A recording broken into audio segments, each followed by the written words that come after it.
Okay, let's explain together, together, away, away. Now, we're going to look at this runner here, the lady looking at her watch.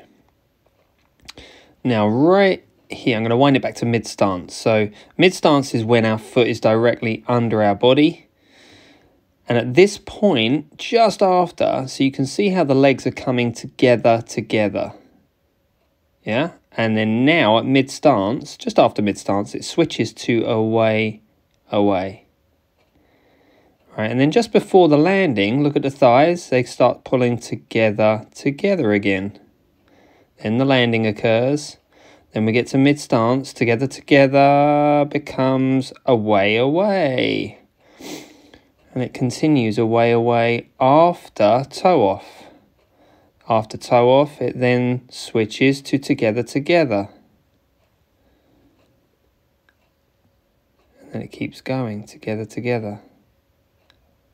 Up until mid-stance. And just after mid-stance, it goes into away, away.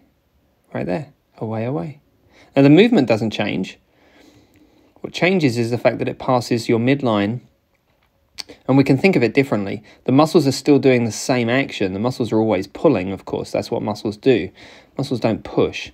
But what we can think of it as, from our kind of mind's perspective, is that I'm pulling my legs towards my midline, right there. And then I am pushing them away from the midline. Then I'm pulling them together.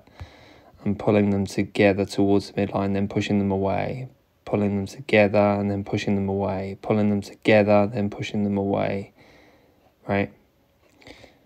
And as I said, the muscle actions don't change, but we can think of it differently because it passes through the center of front and back.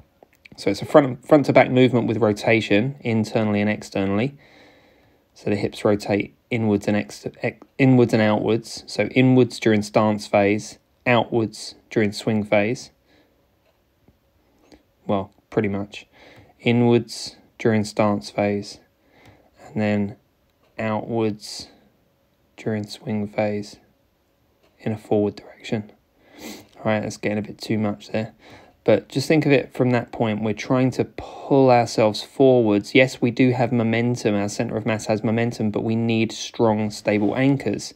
We need that anchor point in order to pull us forwards, right? In order to pull our leg backwards as our center of mass travels forwards. Otherwise, the whole thing collapses, yeah? If we weren't pulling our leg back, the hip would be going sideways because that's the angles of the joint. It's called a Q angle.